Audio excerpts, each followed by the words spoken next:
కానీ నారాయణ గారు door to door తిరిగి ఆనాడు ప్రజలందరికీ హామీ ఇచ్చారు. మూతబడిన విఆర్ హై స్కూల్ని తిరిగి ప్రారంభిస్తా అని చెప్పారు. మన ప్రభుత్వం ఏర్పడిన మొదటి సంవత్సరంలో చేసి సాధించిన వ్యక్తి మంత్రి నారాయణ గారు. నా పక్కనున్న ఇద్దరు పిల్లల్ని అడిగా, ఇంత అద్భుతమైన ప్లే గ్రౌండ్, అద్భుతమైన టీచర్లు, అద్భుతమైన కరికులం, స్మార్ట్ బోర్డ్స్ మా నెల్లూరు సిటీలోని ఎక్కడ లేదు, అందుకే మేము వచ్చి ఈరోజు ఈ విఆర్ హై స్కూల్లో చేరటం జరిగిందని వాళ్ళు చెప్తాం జరిగింది. ఈ స్కూల్ గురించి కూడా చెప్పాలి. నారాయణ గారు పర్సనల్గా తీసుకున్నారు. ఫైల్ ఎక్కడుందో వెంటాడారు. నాకు గుర్తున్నంత వరకు ఒక రోజు రాత్రి 10ంటికి ఫోన్ చేశారన్న. ఫోన్ చేసి ఫైల్ ఇప్పుడే నీ లాగిన్కి వచ్చింది, తొందరగా క్లియర్ చేయవా అన్నారు. చేస్తాను సార్ ఫోన్ పెట్టా. అంటే పొద్దున్న చేద్దాం అనుకున్నా. మళ్ళీ 30 నిమిషాల తర్వాత నారాయణ మాస్టర్ గారు ఫోన్ చేసి ఇంకా ఫైల్ క్లియర్ చేయలేదు, ఇప్పుడే క్లియర్ చేయండి అని నన్ను వెంటాడిన వ్యక్తి మంత్రి నారాయణ గారు. ఇది పిల్లలకి తల్లిదండ్రులు ఎందుకు చెప్తున్నాం అంటే, ఒక పట్టుదల క్రమశిక్షణతో ఏమైనా సాధించాలనుకుంటే అది సాధించే శక్తి మనలో ఉంటుంది. మనం 2014 నుంచి 19 వరకు చూసాం.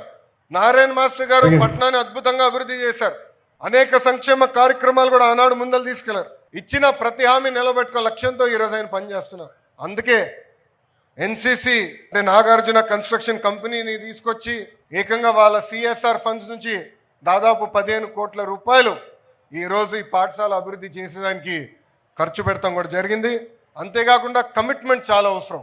ఏ పని చేసినా మంచి మనసుతో చేయాలి, ఒక పవిత్రమైన బాధ్యతగా తీసుకోవాలి. ఆ పవిత్రమైన బాధ్యత నారాయణ మాస్టర్ గారు తీసుకున్నారు. ఇది నేను ఎందుకు చెప్తున్నానంటే, ఆయన బిడ్డ షరినిని ఏకంగా ఇదే పాఠశాలకు పనిపెట్టి, కానీ ఇది ఒక మోడల్ స్కూల్గా చేయాలి, మీరు చేయండి అని చెప్పి షరిని కూడా అహర్నిశలు ఇక్కడ నిలబడి, రాత్రైన పరలు నిలబడి ఒక మోడల్ స్కూల్ ఏర్పాటు చేసినందుకు ఆమె కూడా నా హృదయపూర్వక ధన్యవాదాలు నేను తెలుపుకుంటున్నాను. ఒక డిజిటల్ క్లాస్ రూమ్ ఏమి, ఒక హైడ్రోఫోనిక్ సిస్టమ్. అంటే హైడ్రోఫోనిక్ సిస్టమ్ అంటే నీరుతో చెట్లు పెంచుతాం, పంట పండిస్తాం.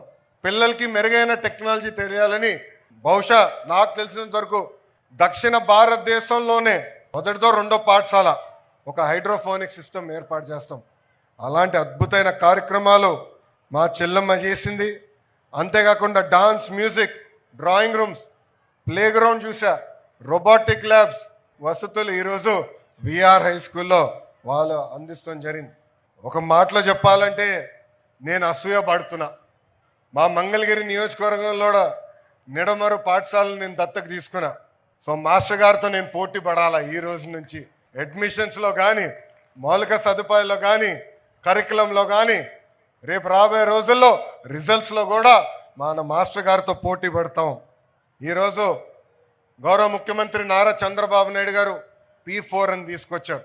P4 ఉద్దేశం ఒకటే, సంక్షేమ కార్యక్రమాలతో పాటు సమాజంలో ధనవంతులు ఎవరైతే ఉన్నారో వాళ్ళు నిరుపేద కుటుంబాలని దత్తకు తీసుకుని వాళ్ళని శాశ్వతంగా పేదరికం నుంచి బయటికి ఎట్టి తీసుకురావాల లక్ష్యంతో వాళ్ళందరూ పనిచేయాల్సిన అవసరం ఉంది.